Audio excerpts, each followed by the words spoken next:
Pais queridos, estamos aqui mais uma vez para dar continuidade ao nosso estudo no livro do Apocalipse. Nós estudamos no estudo anterior sobre o capítulo 13 do livro do Apocalipse, que fala sobre o anticristo e o falso profeta, e sobre algumas características deles e circunstâncias relacionadas ao governo, né, que eles farão, influenciando o mundo inteiro. Alguns já estão chegando, sejam bem-vindos todos. E eu prometi ontem que nós iríamos hoje trazer algumas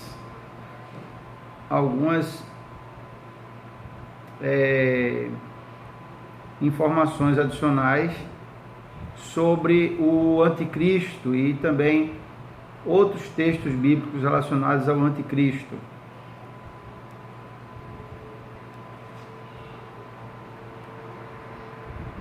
Amém? Irmão Socorro, já está por aí.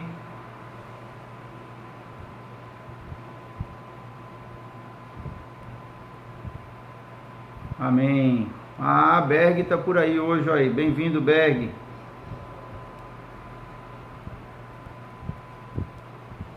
Amém. Quem mais? O Gilmere. Estão todos chegando.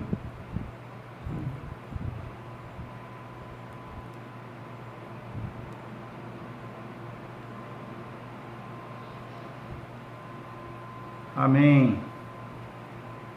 Então, vamos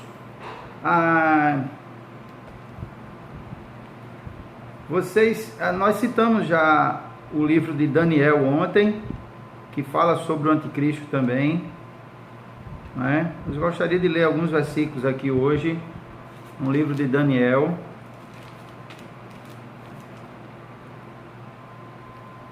Daniel, capítulo 7. Os versículos de 1 a 6, ele vai falando aqui, né, que teve um sonho, e ele diz aqui a visão da noite, né? Aí versículo 2 diz: eis que 4 ventos do céu agitavam um grande mar, 4 animais grandes diferentes uns dos outros subiam no mar. Deixa eu tirar aqui esse barulhinho. Pronto, melhorou. Bem-vinda, Jaque Rodrigues. Alessandra também, bem-vinda. Deus abençoe. Então ele diz aqui, falando sobre aqueles 4 animais, né? O primeiro, como leão, tinha asas de águia, e ele vai falando, o segundo era um urso, exatamente as características lá que fala da besta, né?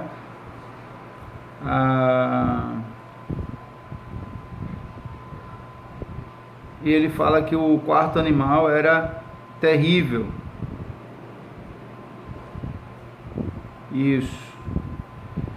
Então, nos versículos 17 e 18 diz assim: estes grandes animais, que são 4 reis que se levantarão sobre a terra, mas os santos do Altíssimo receberão o reino e possuirão para todo sempre, de eternidade em eternidade. Não é falando que 4 reis vão se levantar sobre a terra. Versículos 21, ele fala aqui isso.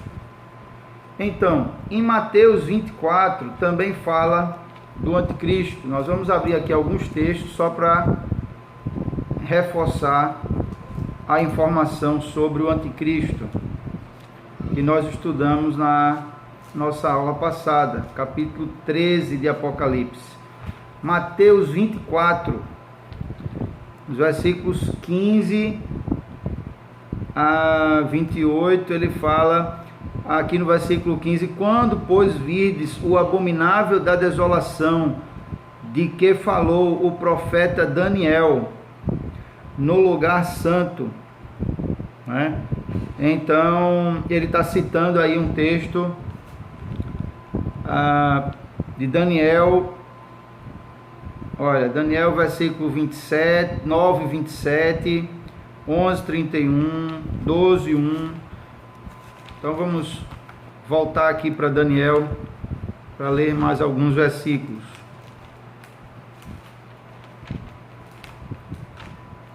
Ezequiel, Daniel.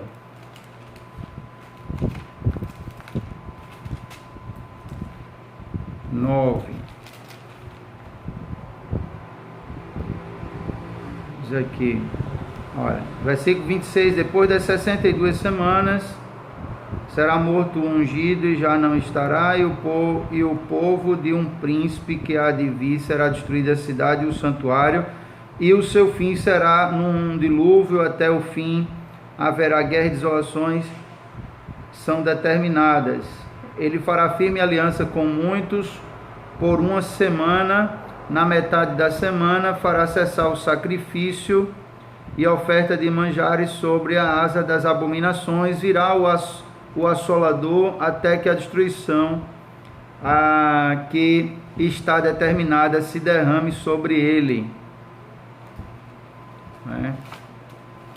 Então, Mateus 24.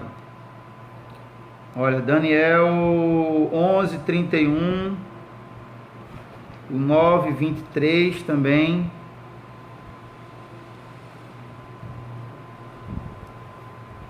Deixa eu ver aqui o 11, 31. Dele sairão forças que profanarão o santuário, a fortaleza nossa, e tirarão o sacrifício diário, estabelecendo a abominação desoladora. Aos violadores da aliança, ele com lisonjas perverterá, mas o povo que conhece o seu Deus se tornará forte e ativo. Olha aí. Ele diz aqui, ó, este rei fará segundo sua vontade e se levantará e se engrandecerá, versículo 36, Ezequiel 11, 36, sobre o todo Deus, contra o Deus dos deuses, falará coisas incríveis e fará próspero, e será próspero até que se cumpra a indignação, porque aquilo que está determinado será feito. Ele não terá respeito aos deuses de seus pais, nem ao desejo de mulheres, nem a qualquer deus, porque sobre tudo se engrandecerá. Olha aqui. Então ele fala, mas em lugar dos deuses honrará o Deus das fortalezas. Há um Deus com letra minúscula, que seus pais não conheceram. Honrará o ouro, com prata, com pedras preciosas e coisas agradáveis. Com auxílio de um Deus estranho agirá contra as poderosas fortalezas, e aos que o reconhecem multiplicar-lhes-á a honra, e fá-lo-ás reinar sobre muitos, e lhes repartirá a terra por prêmio. Mas são só alguns versículos aqui que eu estou citando sobre o anticristo, né? Por exemplo, em Apocalipse 24, ele fala que o abominável da desolação, que falou o profeta Daniel, quando vocês virem ele no lugar santo, quem lê, entenda, né? Esse lugar santo aqui, ele está se referindo aí ao monte sagrado, né? Ao monte sagrado do Senhor. Em Apocalipse vai ter um texto falando sobre isso. Nós vamos ver mais na frente. Aí ele fala da grande tribulação que vai haver, e diz que vai haver muitos falsos profetas, muitos se dirão o Cristo, muitos farão prodígios e sinais para enganar, se possível, os próprios eleitos. Versículo 24 do Apocalipse. do Mateus 24, versículo 24. Na carta de João, queria abrir com vocês também, na carta de João também fala sobre o anticristo. 1 João, nós vamos fazer uma leitura rápida de alguns textos complementares aqui, para a gente prosseguir no nosso estudo, só para complementar essa questão do anticristo.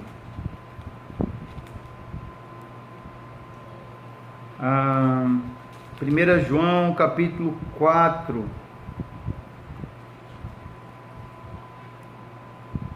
versículos 2 e 3, ele diz: nisto reconheceis o Espírito de Deus, todo espírito que não confessa que Jesus Cristo veio em carne é de Deus, e todo espírito que não confessa que a Jesus não procede de Deus, pelo contrário, esse é o espírito do anticristo, a respeito do qual tendes ouvido que vem e presentemente já está no mundo. Aí João declara que o espírito do anticristo já está no mundo, no sentido de anticristo como sendo um adversário de Cristo, né? Na verdade, a palavra... Sim, concordo sim, irmã Socorro. Daniel deve ser estudado em paralelos, né? São escrituras complementares, né? Daniel e Apocalipse fala muito sobre o fim dos tempos, em Daniel também, né? Então o espírito do anticristo aqui, na verdade, ele está falando contrário a Cristo, né?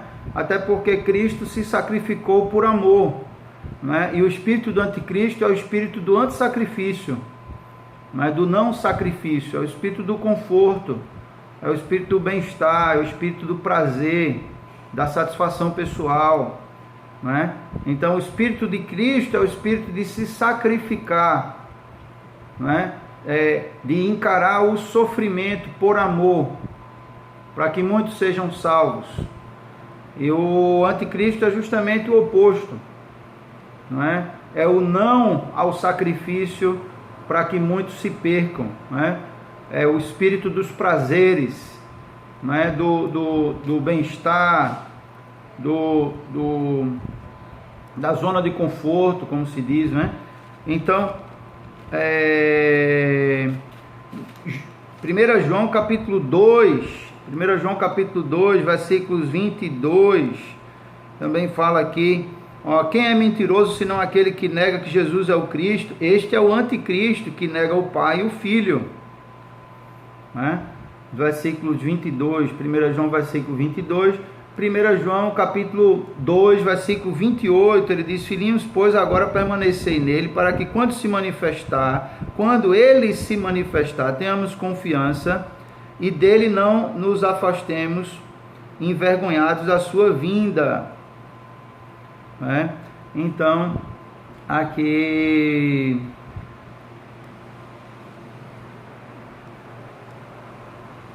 Então, permanecei nele, para que, quando ele se manifestar, tenhamos confiança e dele não nos afastemos envergonhados da sua vinda, falando a respeito, né, de Jesus.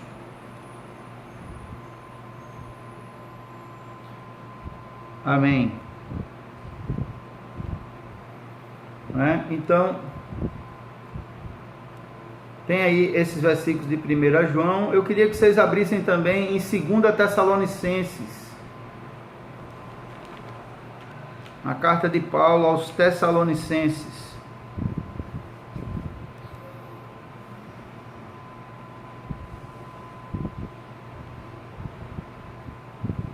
Segunda Tessalonicenses.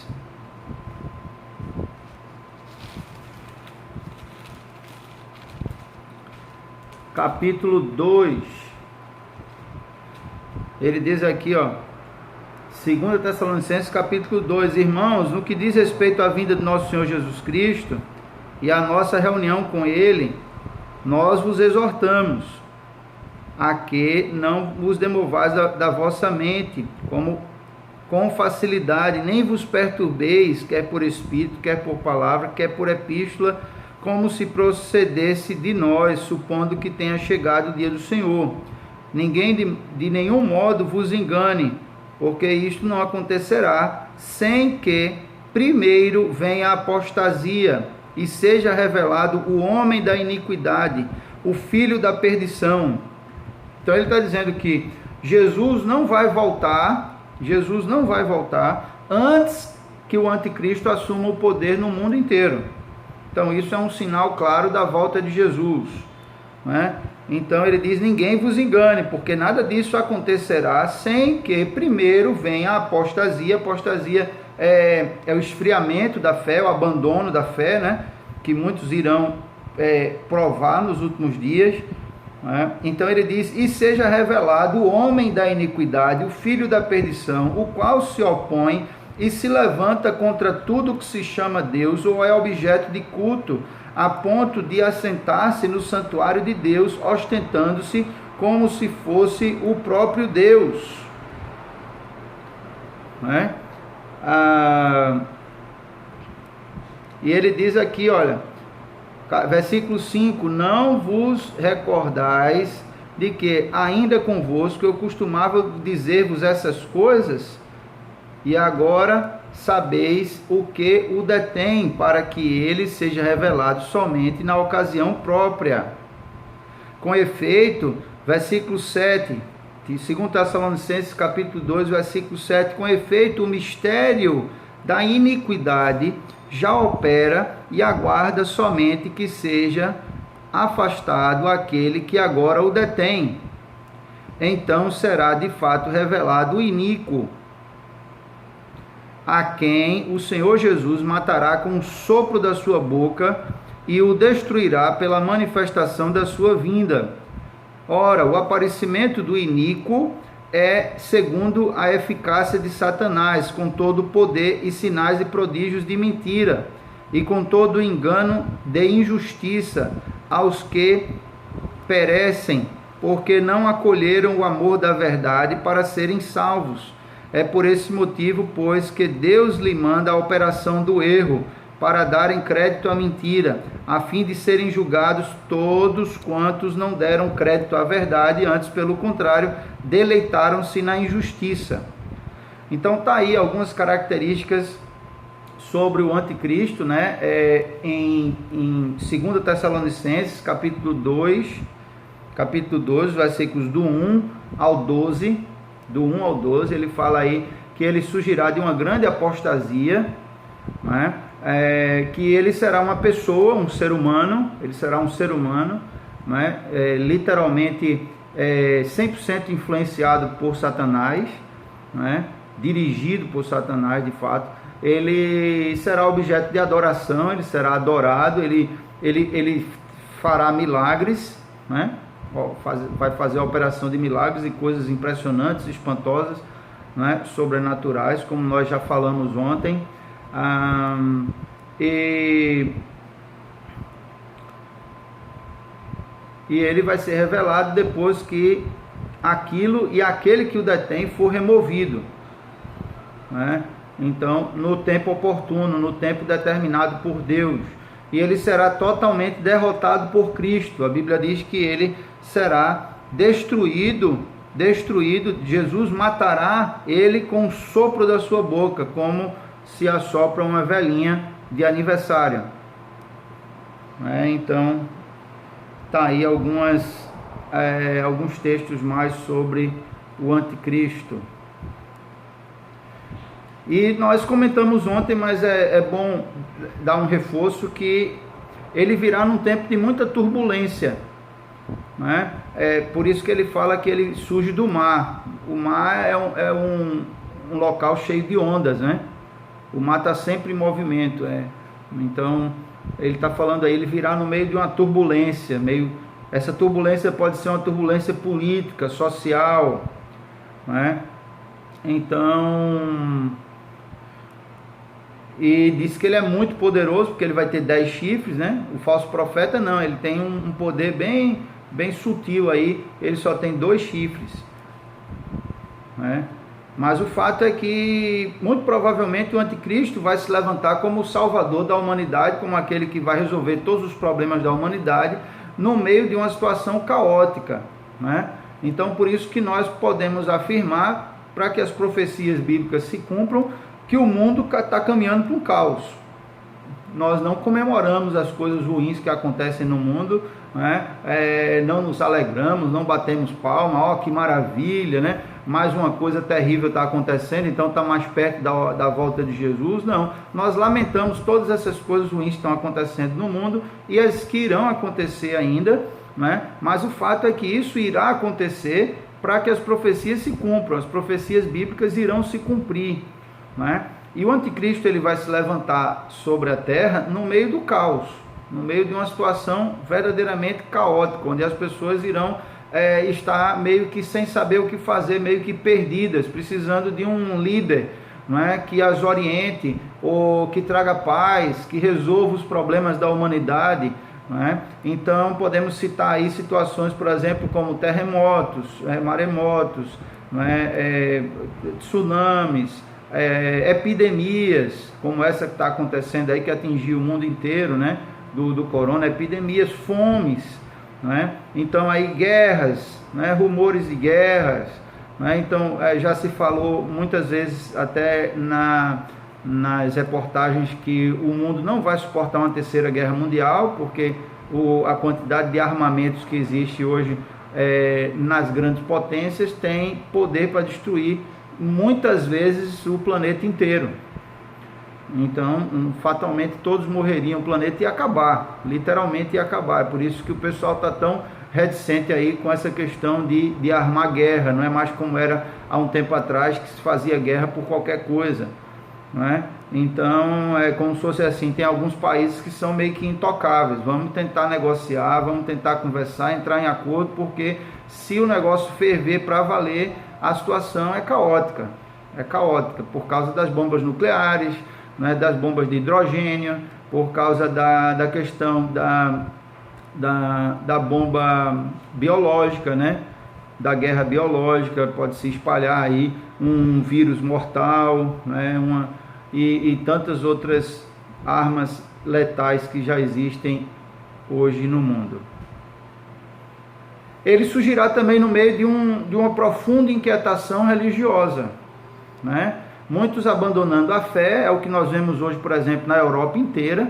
A Europa está se tornando um continente ateu, né? Muitos estão abandonando a fé lá, muitos templos estão sendo transformados em museus, em bares, né? Em teatros, cinema e outras coisas parecidas, e outros estão literalmente fechados porque não há mais a frequência, né? Estava abrindo um templo com capacidade para 500 pessoas, para menos de 10 pessoas participar de um culto, não é? Porque as pessoas não estão mais interessadas em buscar a Deus. Em muitos países isso está acontecendo. Espero que isso não aconteça no Brasil, mas por outro lado, o que acontece no Brasil e em muitos outros países, que ainda há uma frequência muito boa, vamos dizer assim, aos templos religiosos, é uma disseminação de falsas doutrinas, né? E o verdadeiro cristianismo, o verdadeiro evangelho está sendo trocado aí por falsas doutrinas, e as pessoas estão vivendo fora dos princípios e valores da palavra de Deus, enganados por falsos profetas.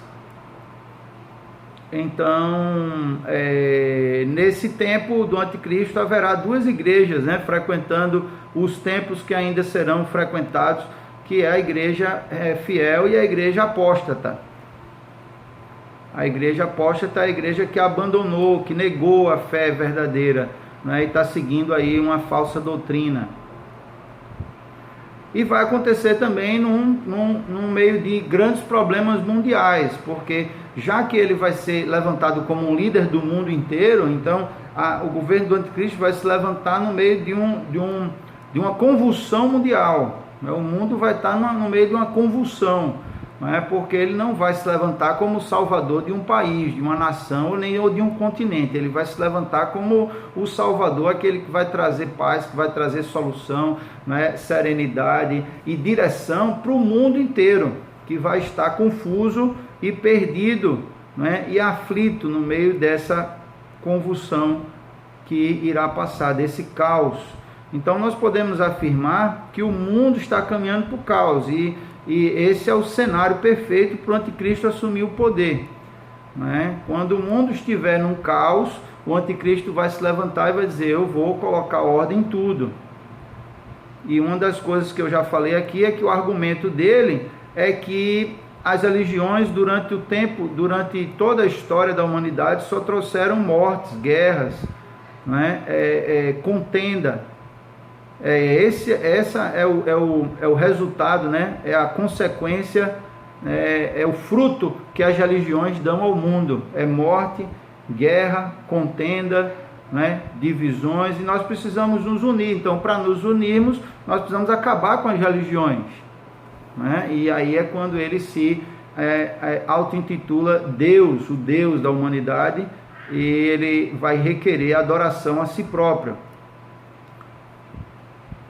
né? Então, basicamente isso aí, irmãos, que eu queria falar sobre o anticristo, né? Que acho que era importante a gente trazer aqui antes de finalizarmos essas observações sobre o anticristo, né?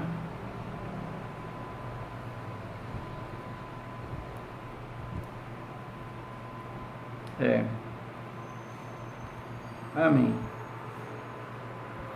Então é isso. Nós vamos iniciar então o capítulo 14, Apocalipse capítulo 14. Amém? Vamos orar então.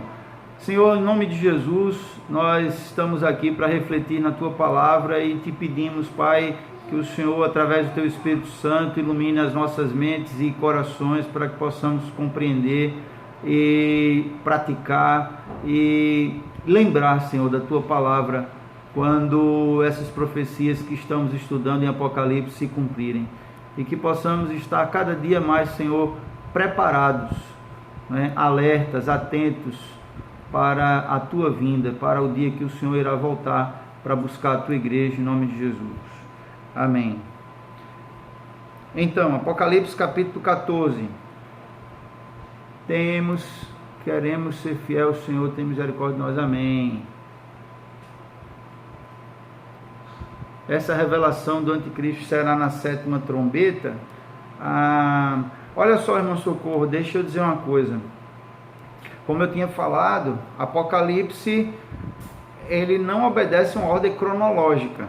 Apesar de o capítulo 13 estar justamente após o capítulo 11, que cita a 7ª trombeta, né? O capítulo 11 fala das duas testemunhas mártires, que fala dessa questão da mulher, da visão da mulher e o dragão, que aí foi só uma visão referente a um fato, né?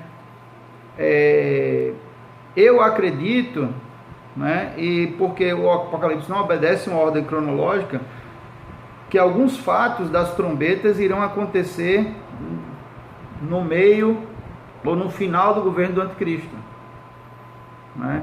Do meio para o fim, até porque o primeiro tempo do governo do anticristo vai ser um tempo de paz, né? Quer dizer, ele vai trazer, vamos dizer, coisas boas. Ele vai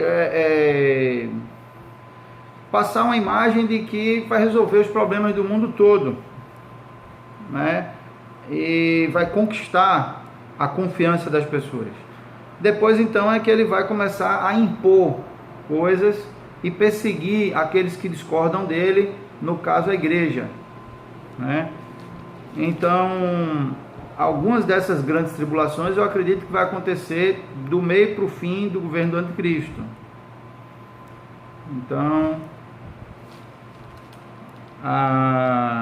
nós podemos entender que o anticristo ele vai se revelar aí, provavelmente, talvez no início, antes das trombetas começarem a tocar. É uma especulação minha, né? Não se sabe exatamente quando ele vai se revelar, né? E o que precisamos ficar atentos não é quanto à data da revelação do anticristo, até porque essa data a gente não sabe, Isso está determinado por Deus, porque tem relação direta com a volta de Jesus, né? E a data que Jesus vai voltar a gente não sabe também. Mas o que a gente precisa ficar atento é que não vai ser algo, vamos dizer assim, mascarado. O anticristo não vai assumir o poder do mundo inteiro sem que as pessoas saibam, não é? Como se fosse uma coisa assim encoberta. E a gente pensar, vamos dizer, hoje, no dia de hoje, o anticristo já assumiu o poder, os governantes dos países todos do mundo estão fazendo tudo que ele quer e ninguém sabe. Não vai ser assim, ninguém sabe, todo mundo vai saber. Até porque a Bíblia fala claramente aqui que ele vai requerer adoração para si, que ele vai falar através de uma imagem às pessoas, né? Que vai ter a questão da marca. Ele vai governar o mundo inteiro, as pessoas vão saber que ele vai governar o mundo inteiro. Então, no caso disso acontecer, porque o Papa João Paulo II falou sobre isso, o Papa Bento XVI falou sobre isso, o Papa Francisco falou sobre isso também já.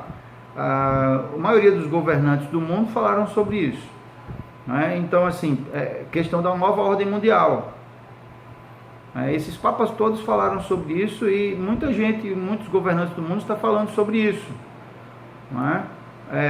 O ministro Mandetta, nosso ex-ministro da Saúde, falou sobre isso no seu discurso de demissão, de desligamento do governo, sobre a nova ordem mundial. Então, se vocês pegarem o discurso, vocês vão ver que ele fala sobre isso. Muita gente está falando sobre isso, não é?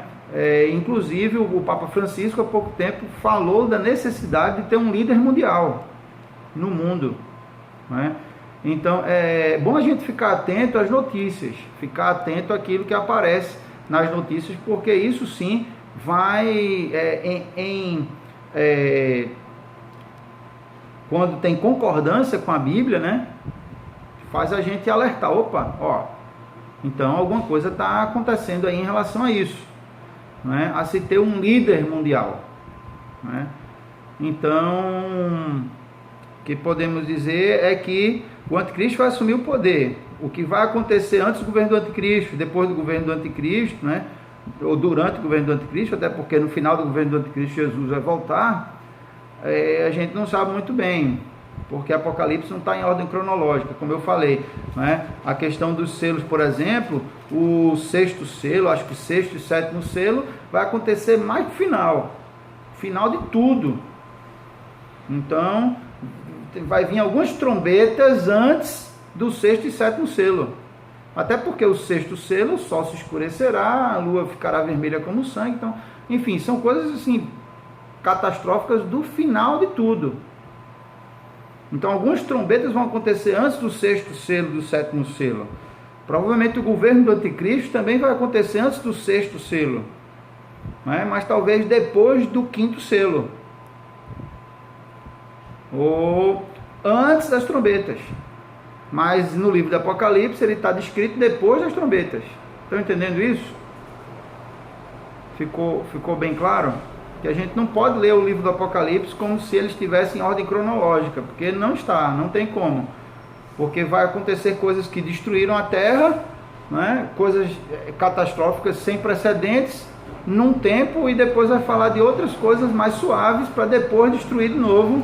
Então a terra não vai ser destruída duas vezes, as coisas vão acontecer, né, num momento só, convergindo para um momento só. Amém?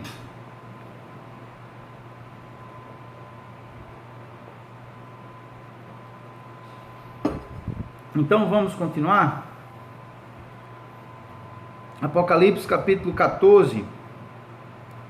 Apocalipse capítulo 14 diz aqui: olhei e eis o Cordeiro em pé sobre o monte Sião, e com ele 144 mil, os 144 mil, tendo na fronte escrito o seu nome e o nome do seu pai.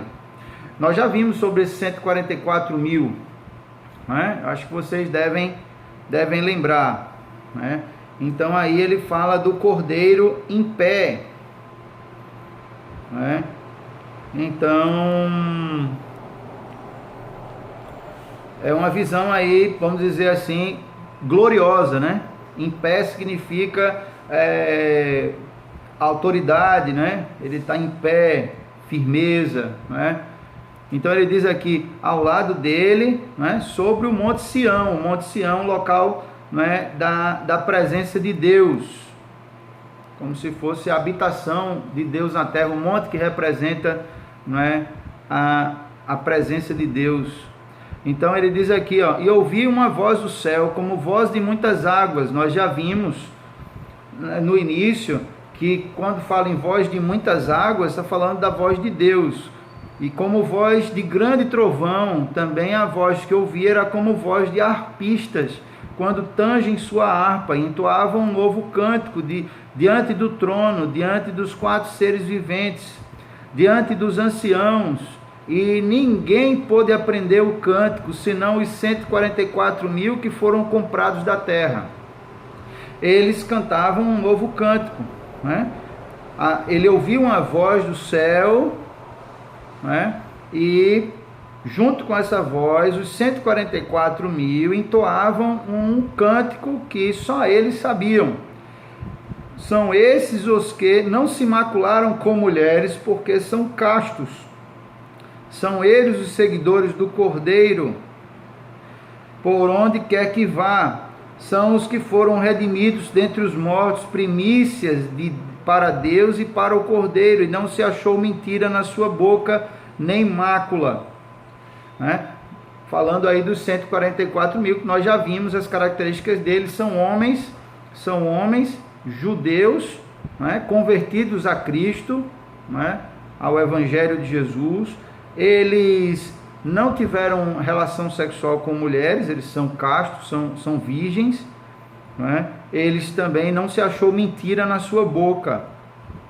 Então, aí as características dos 144.000 que foram selados na fronte. E são justamente esses aí os únicos que não passarão pela grande tribulação, além daqueles que morrerem antes da grande tribulação, claro, né? Então ele diz aqui, vi outro anjo voando no meio do céu, tendo um evangelho eterno para pregar aos que se assentam sobre a terra, e cada nação, tribo, língua e povo, dizendo em grande voz,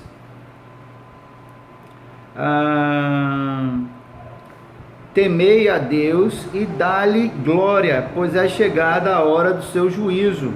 Adorai aquele que fez o céu, e a terra, e o mar, e as fontes das águas. Aí é o que nós chamamos de primeira voz.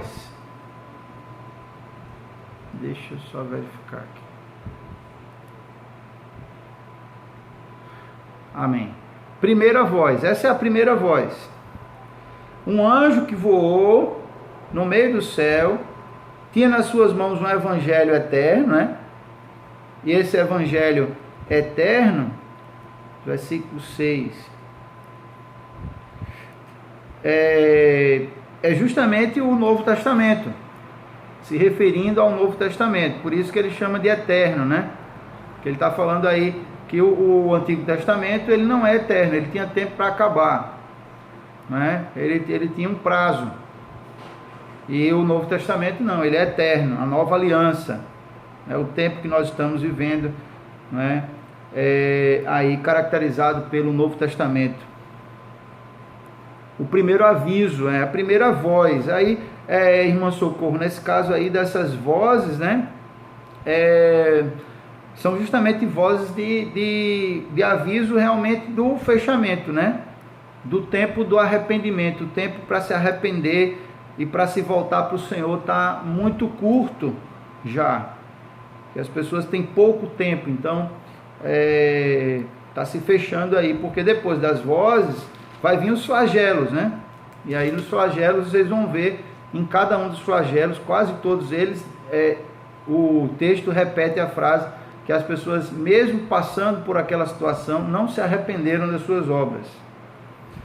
Então ele fala aí que esse anjo veio trazendo o evangelho eterno, que simboliza aí o Novo Testamento, né? Para pregar a todos da terra, de toda tribo, língua, povo e nação, né?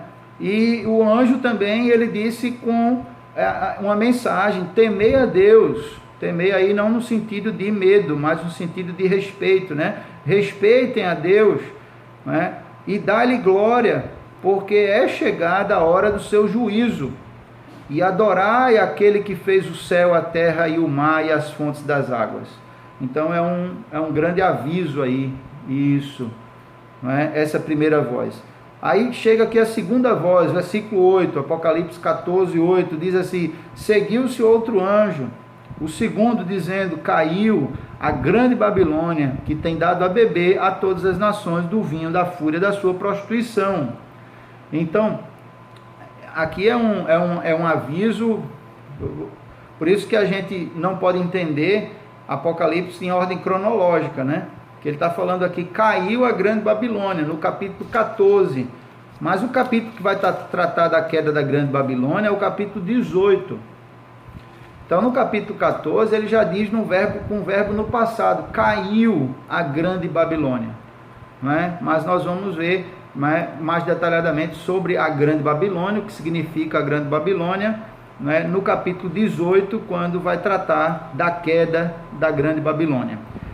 A terceira voz, versículo 9, seguiu-se a estes outro anjo, o terceiro anjo, em grande voz, dizendo: se alguém adora a besta, a sua imagem, e recebe a sua marca na fronte ou na mão, também este beberá do vinho da cólera de Deus, preparado sem mistura, do cálice da sua ira, e será atormentado com fogo e enxofre diante dos santos anjos, na presença do Cordeiro. A fumaça do seu tormento sobe pelos séculos dos séculos, e não tem descanso algum, nem de dia nem de noite, os adoradores da besta e da sua imagem, e quem quer que receba a marca do seu nome. Aqui está a perseverança dos santos, os que guardam os mandamentos de Deus e a fé em Jesus. Então aqui ele está falando justamente aquilo que a gente comentou na última aula, no final da última aula, que aqueles que colocarem a marca da besta, adorar a besta e a sua imagem, esses não irão para o céu, não serão salvos. Então não adianta evangelizar. Se nós estivermos vivos durante esse período do governo do anticristo, e for imposto, não é, para as pessoas, que será imposto, e aqueles que não colocarem serão perseguidos, a marca da besta na mão direita ou na fronte, se você conhecer alguém que colocou, nem adianta evangelizar, porque não há possibilidade de salvação mais. Está aqui claramente determinado: quem adorou a besta, a sua imagem, e recebeu a sua marca na fronte ou na mão, este beberá do vinho da cólera de Deus, preparado sem mistura. É um caminho sem volta, não é? Resolveu colocar a marca da besta na mão ou na fronte, se rendeu ao governo do anticristo, à autoridade do anticristo, e não haverá mais possibilidade de salvação para essas pessoas. É o que está aqui claramente determinado por Deus. É a terceira voz. Amém? A quarta voz, versículo 13, Apocalipse 14, 13. Então ouvi uma voz do céu dizendo: escreve, bem-aventurados os mortos que desde agora morrem no Senhor. Sim, diz o Espírito, para que descansem de suas fadigas, pois suas obras o acompanham. Não é? Ele está falando aí dos mortos, né? Felizes são aqueles que desde o início da história humana até agora morreram no Senhor, quer dizer, morreram crendo no Senhor, não é? E diz que eles vão descansar das suas fadigas, né? Dos seus cansaços, provavelmente da vida de tribulação, de perseguição que enfrentaram aqui na terra.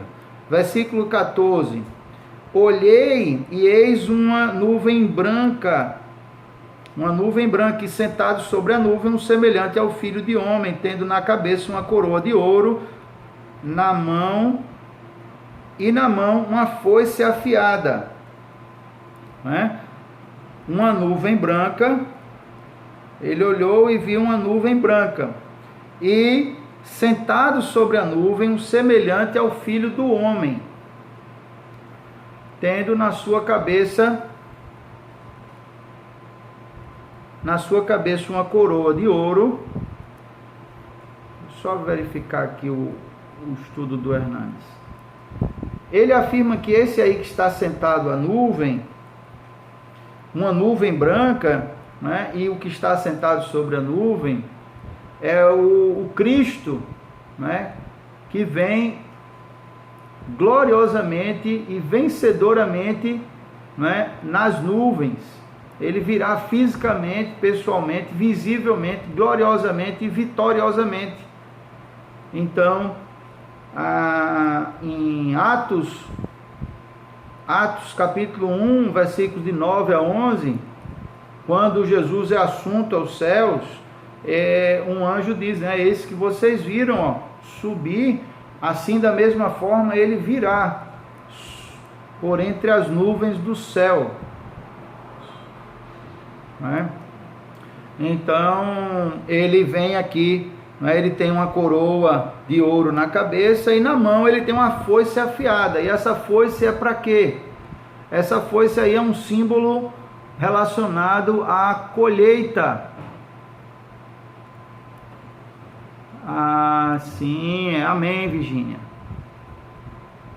Amém. Essa foice está relacionada à colheita. Com a foice a gente colhe, né? E essa colheita tem a ver aí não só com a salvação daqueles que creem em Jesus, como o juízo daqueles que não creem, né? Porque eu não sei se vocês lembram quando Jesus citou a parábola do joio e do trigo. Ele disse que um certo fazendeiro plantou trigo na sua terra, mas um inimigo veio durante a noite e plantou joio. E o funcionário do fazendeiro disse: Senhor, um inimigo plantou o joio no meio do trigo, e como é que a gente vai fazer agora? Arranca o joio? O fazendeiro disse: não, arranca não, deixa o joio, porque se você for arrancar agora o joio, você vai correr o risco de arrancar o trigo achando que é joio, porque o joio e o trigo, quando estão crescendo, eles são iguais, né? É como se fosse um ramo de mato. O joio e trigo, eles vão crescendo assim, parecendo um mato. Só que o joio, ele cresce mato e continua mato. E o trigo, quando cresce, ele brota o trigo no meio desse mato, no meio dessas folhas, né? Então o joio, ele não produz fruto, não tem fruto. O trigo sim, o trigo produz fruto.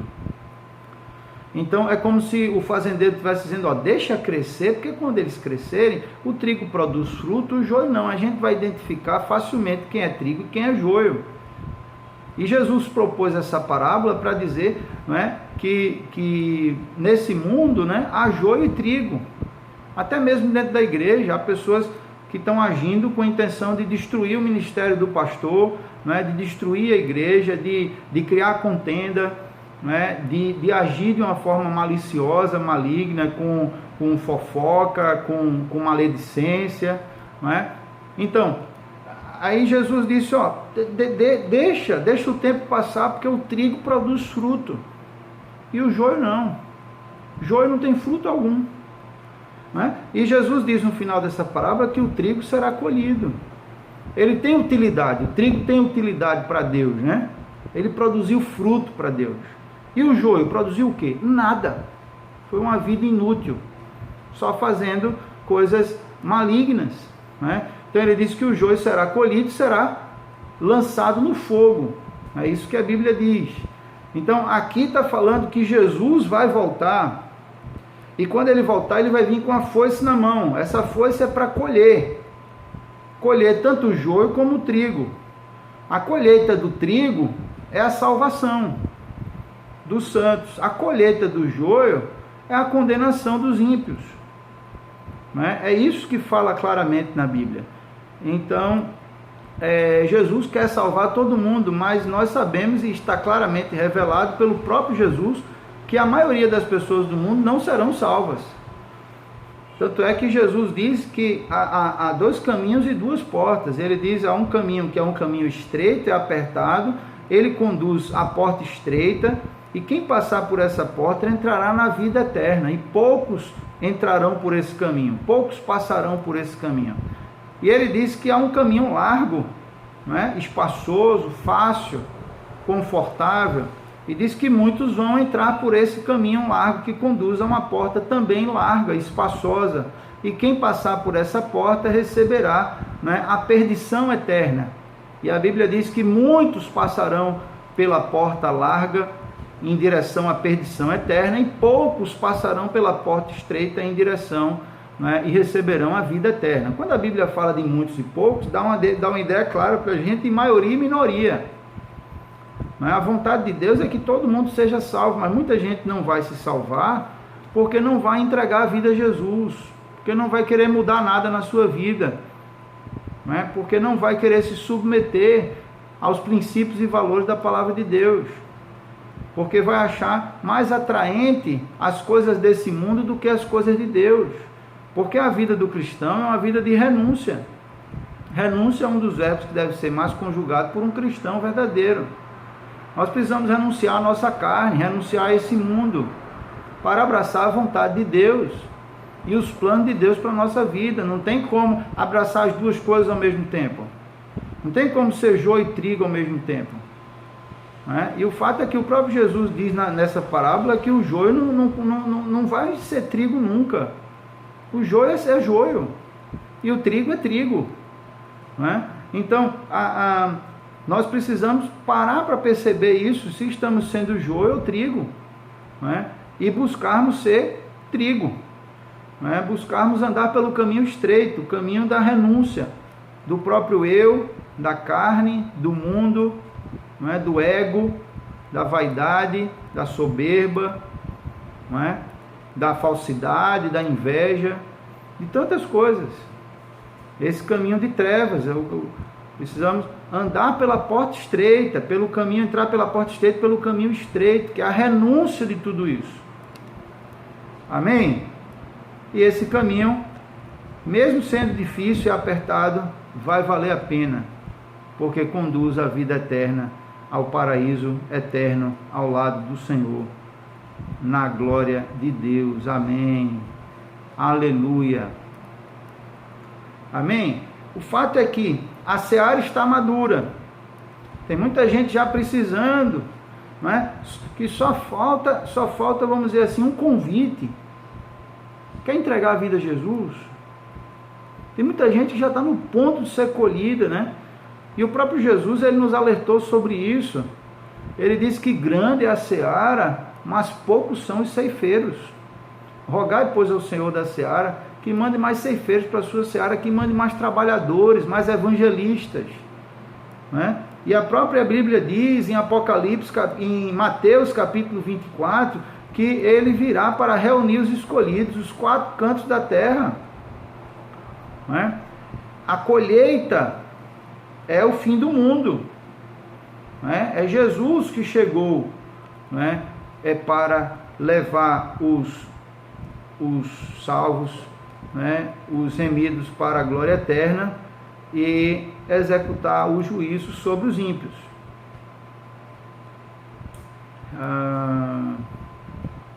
Exatamente. Os remidos serão reunidos como trigo no celeiro, que é a glória eterna, e os ímpios serão como o joio na fornalha, na parábola do joio e do trigo, em Mateus capítulo 13, versículos do 39 ao 43, você pode verificar aí na sua Bíblia. Amém? Então ele está falando aí da ceifa.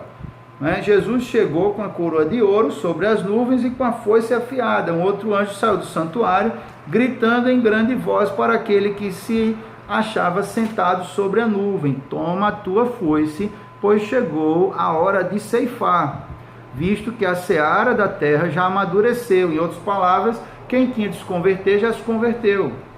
Quem tinha de ser evangelizado já foi. Quem tinha de ter um coração quebrantado já está com esse coração quebrantado. Então não tem mais o que fazer. Sobre os que não se arrependeram, sobre os que não querem se converter, não querem quebrantar o seu coração e querem continuar se achando certos mesmo no erro, como Deus de si mesmos, como o dono da própria vida, sem render a sua vida ao Senhor. Esses aí não há mais o que fazer por eles, quer dizer, já foi dado chance, né? E não só uma, nem duas, nem três, nem quatro, nem cinco, creio eu, dezenas, centenas de chances, todo ser humano irá receber. Mas alguns vão negar todas elas. É fato. Alguns não, muitos, segundo a palavra. Então ele diz aqui, aquele que estava sentado sobre a nuvem passou a foice sobre a terra, e a terra foi ceifada.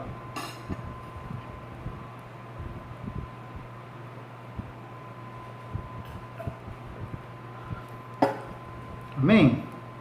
Versículo 17 diz, então saiu do santuário, que se encontra no céu, outro anjo, tendo ele mesmo também uma foice afiada.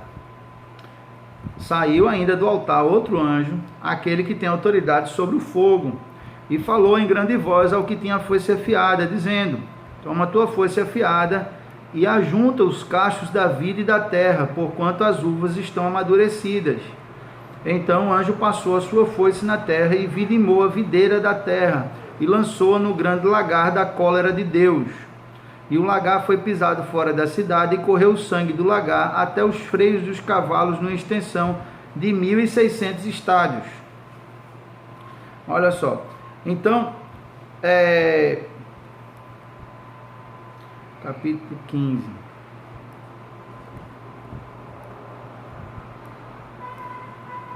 Então esse anjo aí, ele está com a foice afiada, né? Versículos 17 e 18, sai um outro anjo,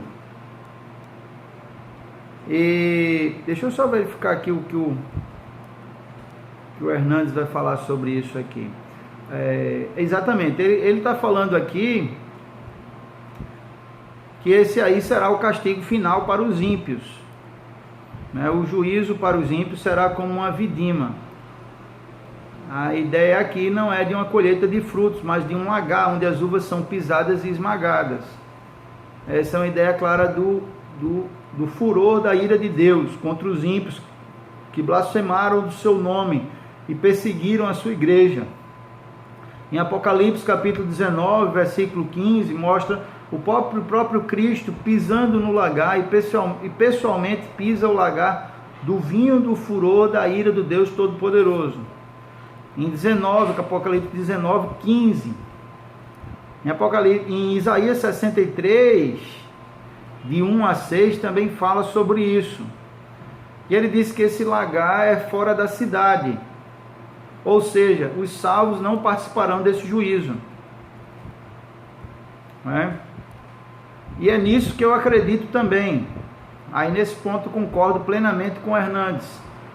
Porque no próximo estudo nosso, amanhã é domingo, na segunda-feira, imagina eu pregar sobre os 7 flagelos amanhã, na nossa mensagem do culto de domingo. Então, não faz boa gestão não, viu? Para uma mensagem de culto de domingo, tá difícil. Em Apocalipse capítulo 15 e capítulo 16. Então na segunda-feira nós vamos falar sobre Apocalipse capítulo 15 e capítulo 16. Eu creio que vai dar para a gente falar de tudo isso na segunda-feira. E eu acredito firmemente que a igreja não vai estar no mundo nesse período, porque é um período aí muito perto do final, né? Em que a destruição vai ser algo terrível que vai vir sobre a terra. Terrível, não dá nem para a gente imaginar o que seria isso. De fato, não dá para a gente imaginar, né, o tamanho do sofrimento. E diz que os remidos não passarão por isso, né? É por isso que lá em 1 Coríntios capítulo 15, versículo 52, fala que o arrebatamento será no final, ao soar da 7ª trombeta. Ao soar da 7ª trombeta virá o arrebatamento. Aí nesse caso dos flagelos, eu acredito que em ordem cronológica eles estão como os últimos acontecimentos do mundo. Não virá nada depois dos 7 flagelos, né? Assim, de catástrofe eu estou dizendo, porque aí é uma coisa assim realmente absurda, que ele fala aí desses 7 flagelos. Então, com certeza, os 7 flagelos vai acontecer depois das 7 trombetas e depois dos 7 selos.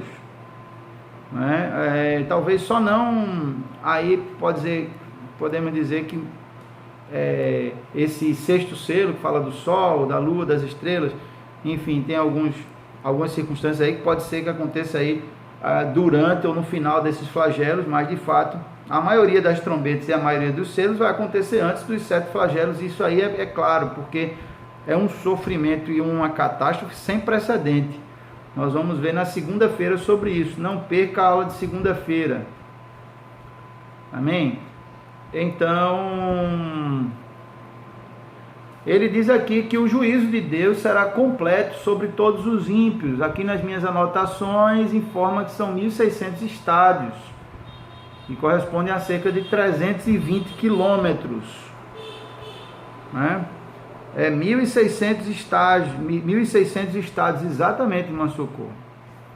1.600 estádios. Então, aqui, é cerca de 300 quilômetros.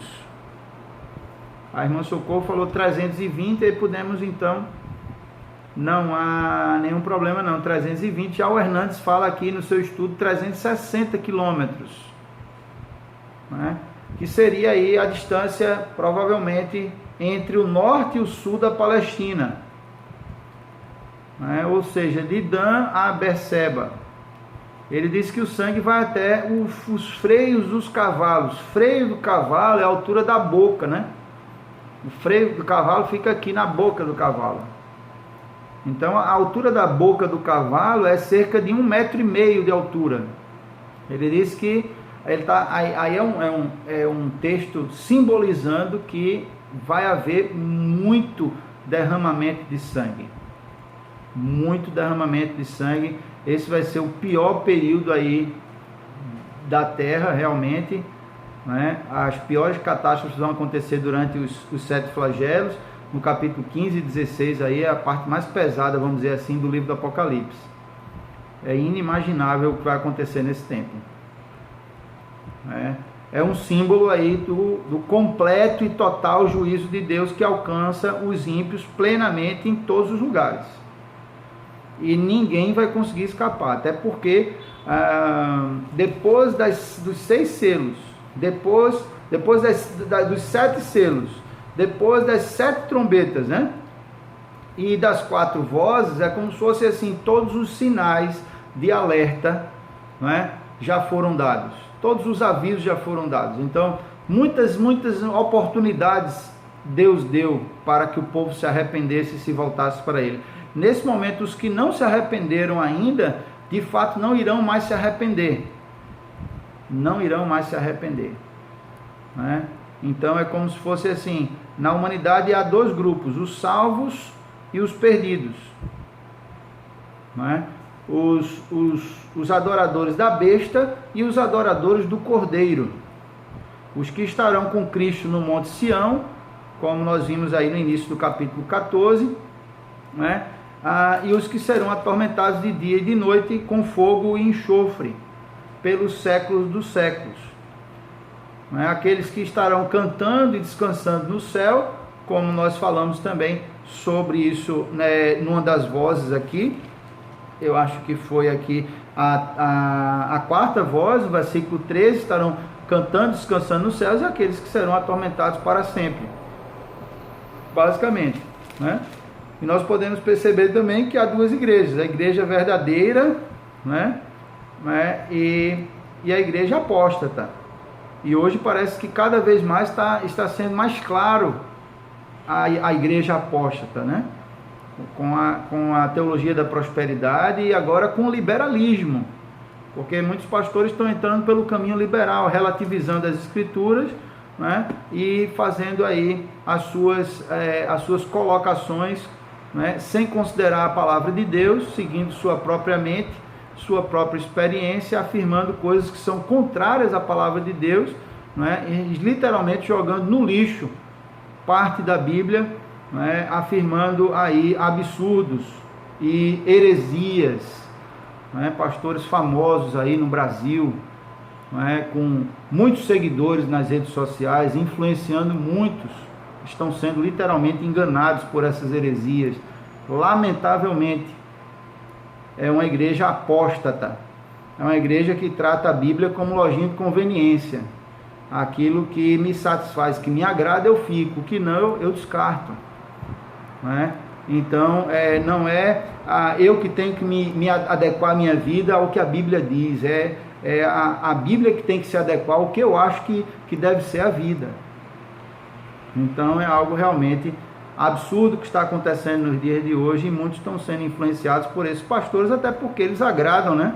Agradam muita gente que está justamente procurando esse tipo de palavra, que é justamente a palavra do anticristo.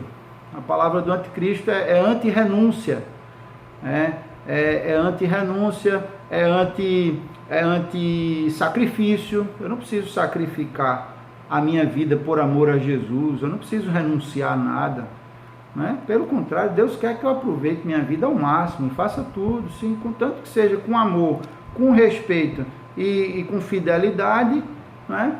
Tá tudo certo. E aí o amor está sendo totalmente deturpado, né? E se torna um amor libertino, né? A graça de Deus está sendo, né, literalmente violada. Então deixou de ser graça e não tem mais critério para nada. É isso que nós estamos vendo hoje. Então, de fato, fica uma reflexão para a gente, né? De que lado a gente está, né? Se o Espírito Santo verdadeiramente selou a nossa vida, se nós estamos buscando viver uma vida de santificação, buscando purificar os nossos lábios, não é? Se estamos purificando a nossa vida, nos preparando para a volta de Jesus, não é? Tendo uma atitude de evangelização, de buscar aí propagar a palavra de Deus para que mais pessoas sejam salvas, para que sejamos trigo, né? Porque o trigo produz um fruto, o trigo tem utilidade, o trigo alimenta as pessoas, não é como um joio que é inútil e não produz fruto nenhum, né? E logo Jesus voltará. Então, que Ele nos ache, né, preparados para a sua vinda, que Ele nos ache atentos para o dia em que Ele vai voltar, né? Amém?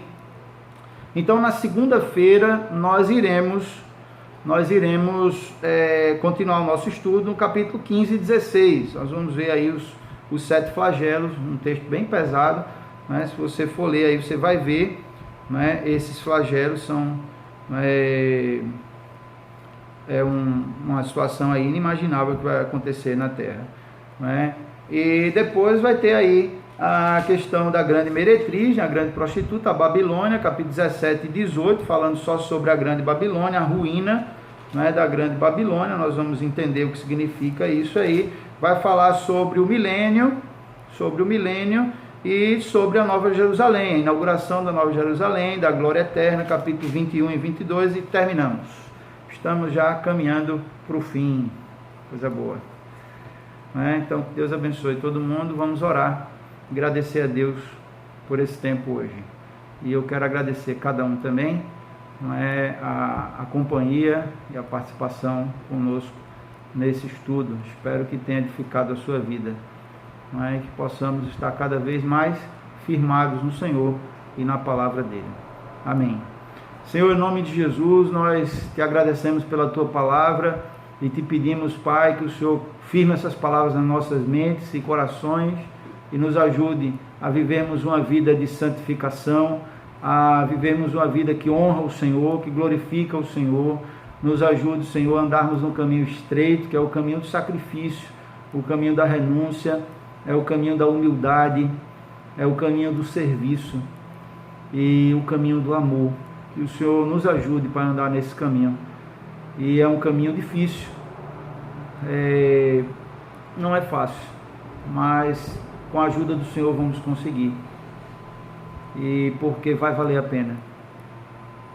Muito melhor e muito maior não é o que esse mundo tem a nos oferecer, é o que o Senhor tem a nos oferecer, né, na glória eterna, na vida eterna.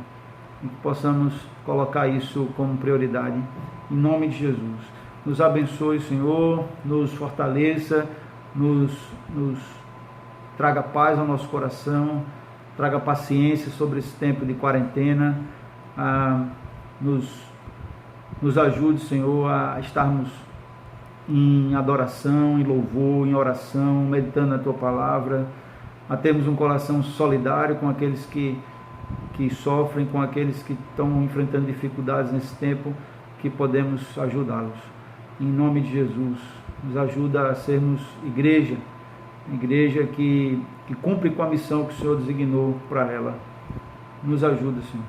Em nome de Jesus, abençoa cada um de nós. Amém. Amém. Deus abençoe. Paz. Boa noite.